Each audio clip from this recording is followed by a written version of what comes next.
Money wasn't always part of human life. For thousands of years, nobody carried a single coin. No money, no banks, no prices, no salaries. Yet somehow people survived remarkably well. Then, everything changed. Because of one impossible trading problem. That simple problem created the modern world.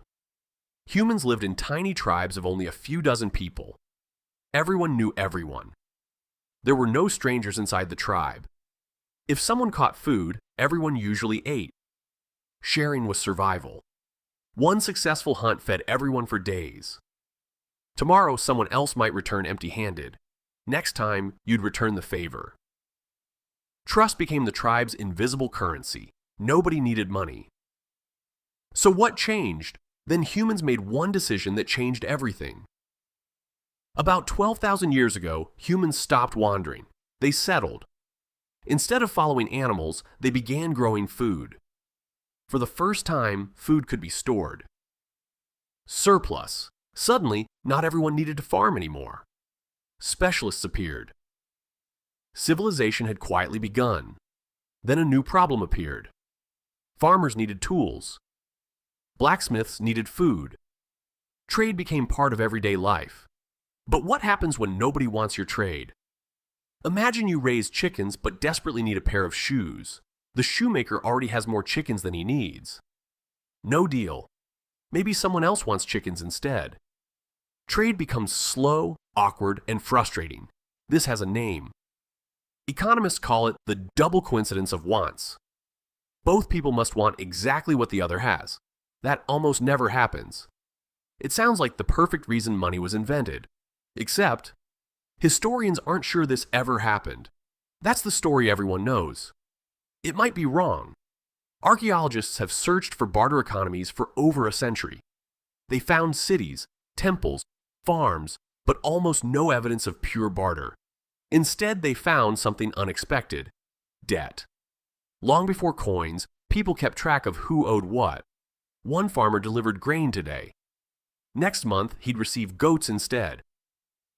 Trust became written. Money didn't begin as coins. It began as information. Coins wouldn't appear for another 2,000 years.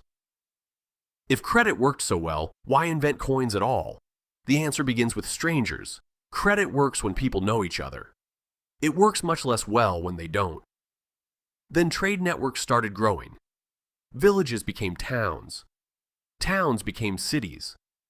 People were now trading with complete strangers. Trust suddenly became a problem. Then a kingdom in western Turkey changed everything. Around 600 BC, Lydia created the first widely used coins. For the first time, value became portable. Instead of transporting goats, you carried a handful of coins. Money became a technology, and once it existed, there was no going back. Coins spread across the ancient world. Trade exploded. Merchants crossed continents. Soon, carrying thousands of coins became its own problem, so people invented banks. Instead of carrying gold, you carried a promise. That promise became paper money. Eventually, governments took control. Every note represented trust. Then banks stopped moving paper. They started moving numbers instead. Money became invisible. Today, most money exists only as numbers inside computers. Less than 10% exists as physical cash. Most of the money in your life has never physically existed, which raises an uncomfortable question. So, what is money? It isn't gold. It isn't paper. It isn't even the numbers in your bank account. Those are only symbols. The real money is something you can't see. It's trust. Every dollar, every euro, every rupee, every yen only has value because everyone agrees it does. If everyone stopped believing tomorrow, it would become paper overnight. That's the strangest invention humans ever created. 7 billion strangers cooperate because of it. And money is still evolving. Most people never touch the money they spend. It moves silently between computers. Sometimes no human touches it at all. Algorithms already buy and sell billions every day. Some believe the next money won't come from governments. Others believe governments will make money entirely digital. Nobody knows what comes next. But one thing hasn't changed in 12,000 years. Money only works because people believe it works. That's all it has ever been. The world's most successful shared story. You trusted it today, without even thinking about it. Money isn't something humans discovered. It's something humans imagined.